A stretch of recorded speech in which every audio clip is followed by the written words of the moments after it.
نحمدہ ونصلی علی رسولہ الکریم اما بعد فاعوذ باللہ من الشیطان الرجیم بسم اللہ الرحمن الرحیم۔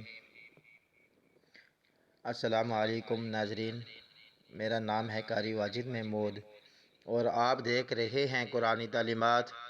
امید کرتا ہوں کہ آپ سب خیریت سے ہوں گے اور آج آپ کی خدمت میں ایک نئی ویڈیو کے ساتھ حاضر ہوا ہوں، اور ہمارا آج کا موضوع ہے نماز کے متعلق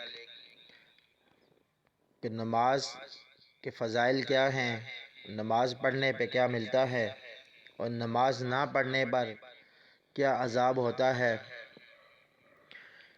تو ویڈیو شروع کرنے سے پہلے آپ حضرات سے ریکویسٹ ہے کہ ہماری ویڈیو کو سبسکرائب بھی کیا کریں، لائک بھی کریں اور شیئر بھی کریں، اور بیل آئیکن کے بٹن کو بھی دبا دیں تاکہ ہر نئی آنے والی ویڈیو آپ تک بآسانی پہنچ سکے۔ چلتے ہیں ویڈیو کی طرف۔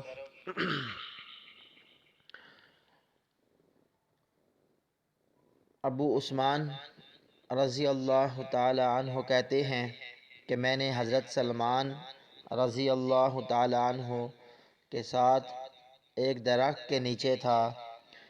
انہوں نے اس درخت کی ایک خشک ٹہنی پکڑ کر اس کو حرکت دی جس سے اس کے پتے گر گئے۔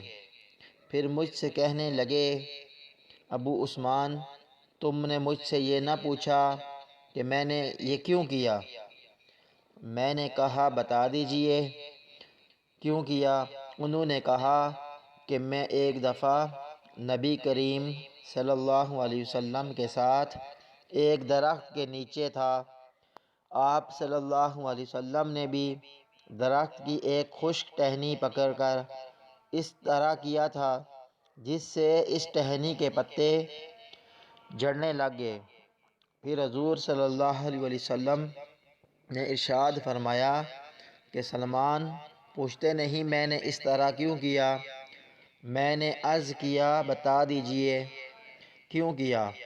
آپ صلی اللہ علیہ وسلم نے فرمایا تھا کہ جب مسلمان اچھی طرح سے وضو کرتا ہے پھر پانچوں نمازیں پڑھتا ہے تو اس کی خطائیں اس سے ایسے ہی گر جاتی ہیں جیسے کہ یہ پتے گرتے ہیں۔ پھر آپ صلی اللہ علیہ وسلم نے قرآن کی آیت اقیم الصلاۃ طرفی النہار تلاوت فرمائی، جس کا ترجمہ یہ ہے کہ قائم کر نماز کو دن کے دونوں سروں میں اور رات کے کچھ حصوں میں، بے شک نیکیاں دور کر دیتی ہیں گناہوں کو، اور یہ نصیحت ہے نصیحت ماننے والوں کے لیے۔ جیسا کہ آپ نے حدیث سنی کہ جیسے خشک ٹہنی جو ہوتی ہے اس پہ پتے ہوتے ہیں تو اس کو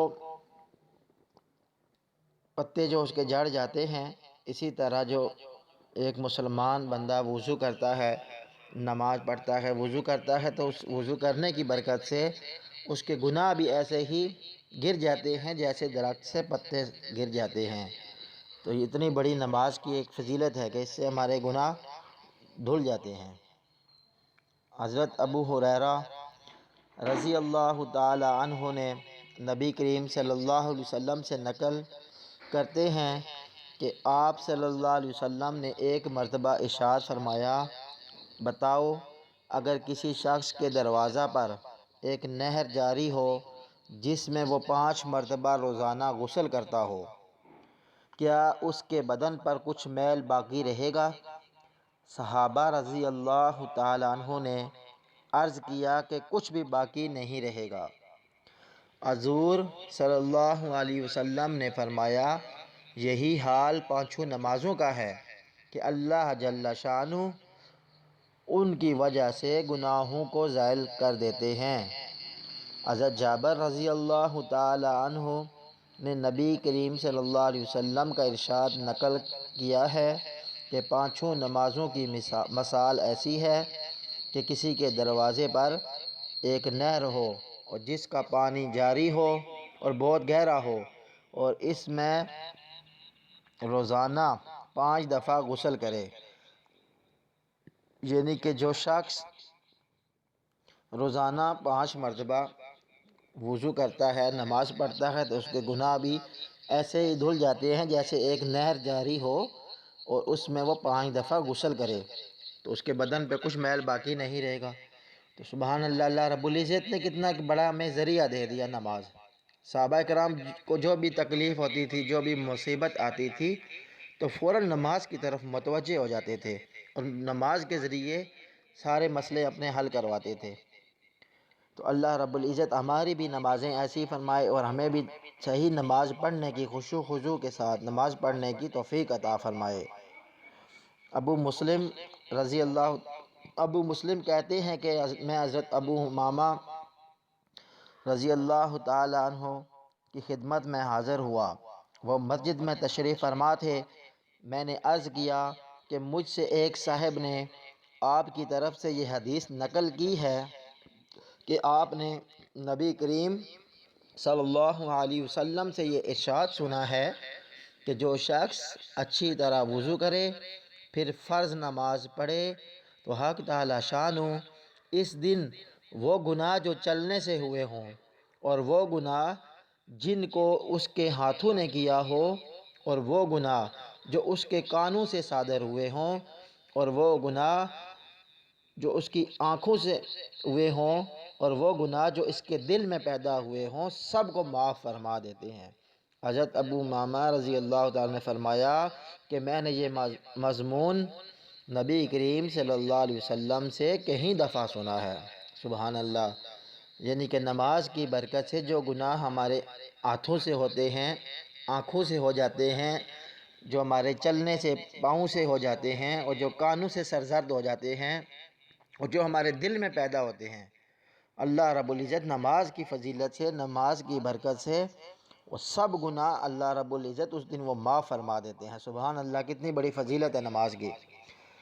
اور ایک اور حدیث میں فرمایا کہ حضور اقدس صلی اللہ علیہ وسلم کا ارشاد ہے کہ جس شخص کی ایک نماز بھی فوت ہو گئی وہ ایسا ہے گویا اس کے گھر کے لوگ اور مال اور دولت سب چھین لیا گیا ہو۔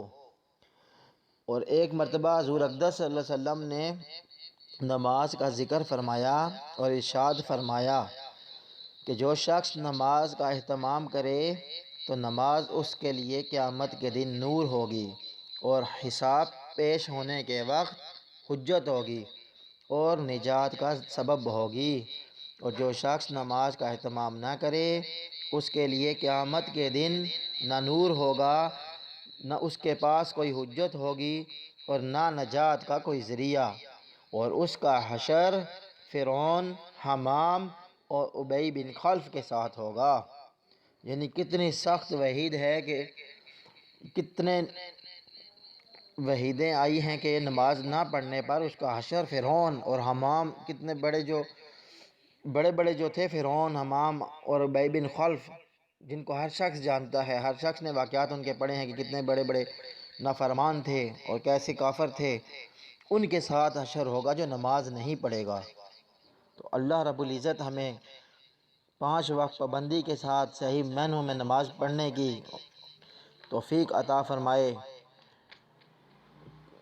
اور ایک اور حدیث میں آتا ہے کہ حضور اقدس صلی اللہ علیہ وسلم سے نقل کیا گیا ہے کہ جو شخص نماز کو قضا کر دے گویا وہ بعد میں پڑھ بھی لے پھر بھی اپنے وقت پر نہ پڑھنے کی وجہ سے ایک حقب جہنم میں جلے گا، اور حقب کی مقدار 80 برس کی ہوتی ہے اور ایک برس 360 دن کا، اور قیامت کا ایک دن 1000 برس کے برابر ہوگا۔ اس حساب سے ایک حقب کی مقدار 2,88,00,000 برس ہوئی۔ اللہ اکبر! یعنی کہ جو شخص نماز پڑھتا قضا کر دے اور بعد میں گویا وہ پڑھ بھی لے تو ایک حقب اس کو جہنم میں جلنا پڑے گا۔ کتنی بڑی وعید ہے۔ اور ایک حقب کی مقدار 80 برس کی ہوئی اور ایک برس 360 دن کا، اور قیامت کا ایک دن 1000 برس کے برابر ہوگا۔ تو اس حساب سے ایک حقب کی مقدار میرے بھائیو 2,88,00,000 برس ہوئی، اتنا اس کو جہنم میں جلنا پڑے گا۔ اللہ رب العزت ہمیں صحیح طرح نماز پڑھنے کی توفیق عطا فرمائے، اور جو نمازوں میں سستی ہو گئی اللہ تعالیٰ معاف فرمائے۔ تو بھائیو، دوستو، بزرگوں، جیسا کہ آپ نے سنی ہے کہ کتنی سخت وعیدیں ہیں نماز نہ پڑھنے پر، اور نماز پڑھنے پر کتنی بڑی خوشخبریاں ہیں۔ تو اللہ رب العزت سے دعا ہے کہ وہ جو ہمیں صحیح معنوں میں نماز پڑھنے کی توفیق عطا فرمائے۔ وآخر دعوانا ان الحمد للہ رب العالمین۔ السلام علیکم ورحمۃ اللہ وبرکاتہ۔